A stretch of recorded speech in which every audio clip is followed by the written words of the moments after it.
농어촌 기본소득 시범사업에 선정된 지자체들의 주민 신청과 지급 준비가 본격화되고 있는 가운데 전남 담양에서는 국민들 사이에 상대적인 허탈감이 확산되고 있습니다.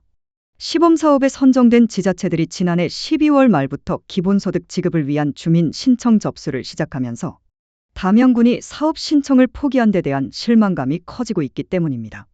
실제로 최근 지역사회 곳곳에서는 담양도 신청했어야 하는 것 아니냐는 아쉬움과 함께 선정된 인근 지역을 부러워하는 목소리가 잇따르고 있습니다. 특히 기본소득 지급과 관련한 방송과 신문 보도가 잦아지면서 국민들의 허탈감은 더욱 커지고 있는 모습입니다.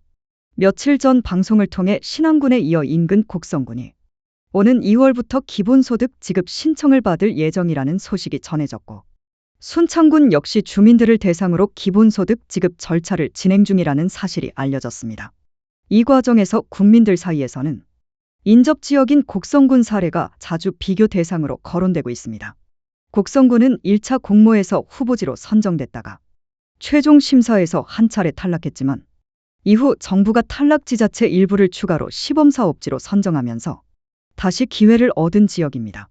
이 같은 과정이 알려지면서 끝까지 시도한 지역과 그렇지 않은 지역의 차이가 체감된다는 반응도 나오고 있습니다. 반면 담양군은 앞서 농어촌 기본소득 시범사업에 참여하지 않은 이유로 재정 여력의 한계와 국비 매칭 부담, 사업의 지속 가능성과 군 재정 건전성 등을 종합적으로 고려한 결정이었다고 설명한 바 있습니다. 한 주민은 결과를 떠나 군민을 위해 끝까지 노력했다는 점에서 곡성군과 비교되는 건 사실이라고 말했습니다. 또 다른 주민은 이웃 지역 소식을 들을수록 부럽다는 생각이 든다며 담양군도 예산이 없다는 말만 할 것이 아니라 국민들이 체감할 수 있는 정책을 더 적극적으로 검토해줬으면 좋겠다고 말했습니다. 한편 농어촌 기본소득 시범사업이 시행된 일부 지역에서는 단기간 인구 증가 효과도 나타나고 있는 것으로 알려졌습니다. 신안군의 경우 시범지역 선정 이후 2달 만에 인구가 2,600명 이상 증가하며 수년간 이어지던 인구 감소세를 벗어나 5년 만에 4만 명 선을 회복했습니다. 연천군과 정선군, 남해군, 영양군, 옥천군 등 다른 시범지역에서도 수백 명 이상의 인구 증가가 보고되고 있습니다. 다만 전문가들은 기본소득 정책의 효과를 단기 성과만으로 판단해서는 안 된다고 지적합니다. 지역정책 전문가들은 기본소득은 단기적인 인구 유입 효과는 크지만 주거와 의료, 일자리 등 정주 여건 개선이 병행되지 않으면 지속 가능성을 담보하기 어렵다고 분석했습니다. 또 일회성 현금 지원에 그칠지 지역 회생의 출발점이 될지는 후속 정책에 달려있다고 강조했습니다. 부작용도 과제로 지적되고 있습니다.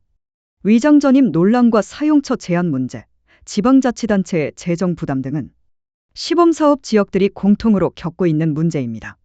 실제로 신안군의 인구가 증가하는 동안 인접한 목포시의 인구는 감소했고, 강원도에서도 정선군 인구 증가와 함께 태백시와 삼척시, 동해시의 인구가 줄어드는 등 이른바 인구 이동의 풍선 효과도 관측되고 있습니다. 농어촌 기본소득 시범사업을 둘러싼 담양군의 선택은 재정 안정이라는 현실적 판단과 지역 활력을 놓쳤다는 아쉬움이 교차하고 있습니다. 농어촌 기본소득이 단순한 복지 실험을 넘어 지역의 미래를 가늠하는 시험대가 되고 있는 만큼 담양군의 향후 대응과 대안 마련에 관심이 쏠리고 있습니다.